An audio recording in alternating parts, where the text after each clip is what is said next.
Kapan waktu yang tepat putus dengan pacar? Percaya atau enggak, seringkali dengan putusnya dengan pacar itu menjadi solusi yang terbaik. Kamu bisa bangkit kembali, bahkan setelah kalian putus, bisa saja pacarmu ini kemudian bertobat dan menjadi lebih baik. Karena seringkali setelah putus dia sadar dia kehilangan yang terbaik. Jadi jangan takut dengan istilah putus, kalau kemudian itu nantinya untuk kebaikanmu gitu loh.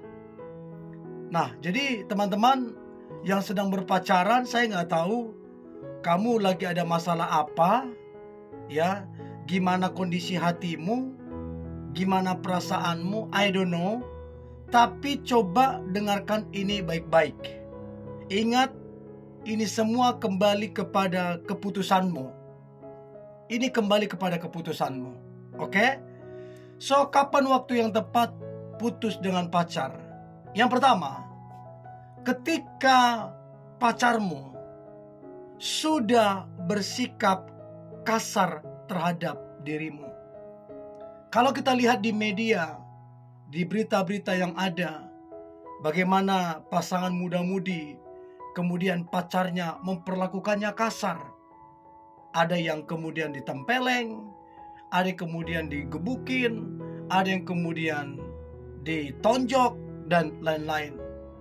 Dan gak sedikit kemudian yang trauma kan, yang trauma untuk kemudian menjalin hubungan lagi. Nah, saya gak tahu teman-teman yang menyaksikan ini, kamu mengalami ini enggak? Kalau kamu sedang mengalami ini, kamu harus bersikap dengan tegas. Kalau enggak, kasihan kamu. Mentalmu bisa terganggu, kamu bisa trauma, bahkan kamu bisa depresi loh. So please, kalau dia sudah bersikap kasar terhadap dirimu, main tangan, main kaki, maka ambillah keputusan dengan tegas. Itu yang pertama. Yang kedua adalah ketika dia sudah bosan terhadap dirimu. Akan terlihat kok orang yang bosan itu seperti apa. Ya, ketika kalian komunikasi, dia malas-malasan. Ketika kalian komunikasi, dia selalu ingin cepat-cepat mengakhiri komunikasi itu.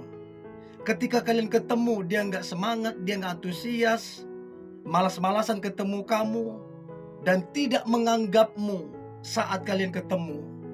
Jadi memang kamu nggak lagi tertarik sama dia, ya. Jadi kamu baginya dia udah nggak menarik lagi gitu loh. Termasuk hubungan yang sedang kalian jalani sudah nggak menarik lagi bagi dia. Nah, kalau sudah nggak menarik, ngapain? Kamu ngechat, dibalasnya kapan?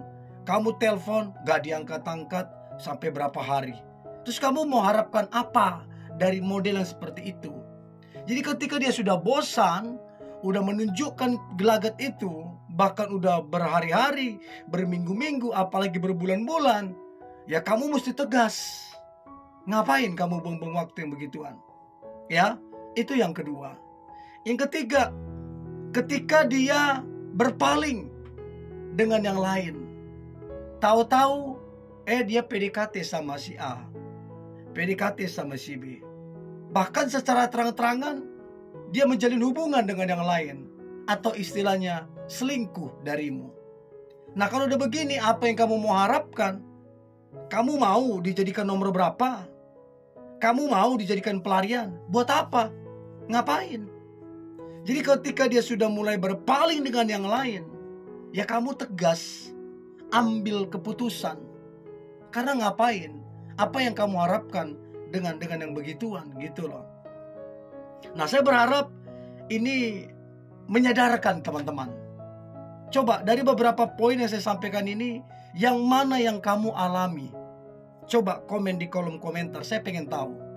Nah, kemudian yang keempat, ketika dia berusaha untuk merusakmu, ini biasanya korbannya adalah si perempuan. Maksudnya gimana tuh? Dia coba untuk merusak kesucianmu. Dia coba pegang sana sini, raba sana sini, tawarkan ini itu sama kamu. Coba mengajakmu untuk kemudian staycation dengan modelnya yang begitu, yang genit segala macam. Nah kan kamu udah tahu ini arahnya mau kemana gitu loh. Jadi kamu gak mungkin gak tahu kalau orang ini gak beres. Kalau orang ini buaya darat, gak mungkin kamu gak tahu. Cara dia ngomong, genitnya luar biasa, tangannya udah kesana kemari, terus kemudian minta fotomu yang aneh-aneh, minta videomu yang aneh-aneh, ngajak staycation. Kamu kan udah tahu gelagat-gelagat begitu gak bener gitu loh. Nah yang begitu-begitu kamu tegas, karena itu udah pasti hanya akan merugikan dirimu. Kamulah yang akan jadi korban. Nah sebelum terjadi dan sebelum terlalu jauh, maka dari sekarang kamu mesti tegas. Dari sekarang ya. Kamu kalau nggak tegas, dia pikir oh kamu juga sama seperti dia modelnya gitu loh. Ya, itu yang keempat. Yang kelima, ketika dia ketahuan ya hanya memanfaatkan dirimu. Mungkin awal-awal kamu nggak sadar. Makin kesini ketahuan belangnya. Karena gini, orang berpacaran belum tentu dia cinta, belum tentu dia sayang. Bisa jadi itu cuman modus untuk dia dapat sesuatu dari kamu. Entahkah memanfaatkan uangmu, memanfaatkan fasilitasmu, entahkah coba merusak kamu dan lain-lain. Nah setelah kamu perhatikan ini orang makin kesini, oh ini orang cuman manfaatin. Nah kalau udah begini, kamu gak usah lagi berpikir panjang, ambil keputusan. Karena memang sudah hanya memanfaatkanmu. Contoh nih, dia muncul saat butuh apa? Pinjam duit. Saat apa? Pinjam kendaraanmu. Habis itu menghilang, susah dihubungi, susah diketemuin. Muncul lagi, ada maunya. Ini orang cuma memanfaatkan gitu loh. Itu yang kelima. Yang keenam, ketika dia terus menerus gak ada perubahan, egois terus, hanya memikirkan dirinya, gak peduli pendapatmu, gak peduli perasaanmu, gak peduli kamu lagi sedih atau gimana, dia gak peduli. Dia hanya mementingkan dirinya ya. Jadi kalau kamu gak setuju dengan pendapatnya, dia marah. Ya, kalau kamu gak setuju dengan rencananya, dia marah. Pokoknya di dalam hubungan itu apa yang dipikirkan, apa yang dia inginkan, apa yang dia mau, mesti itu. Dan dia gak peduli pendapatmu. Itu benar-benar egois. Dan jujur, itu makan hati loh. Nah daripada kamu terus-menerus begitu, kamu tegas. Ngapain kamu menjalin hubungan kalau dia cuma mementingkan dirinya sendiri? Hubungan itu kan bicara tentang bersama, bukan satu orang gitu loh. Itu yang keenam. Dan yang ketujuh, ketika dia memandangmu rendah, ketika dia meremehkan dirimu.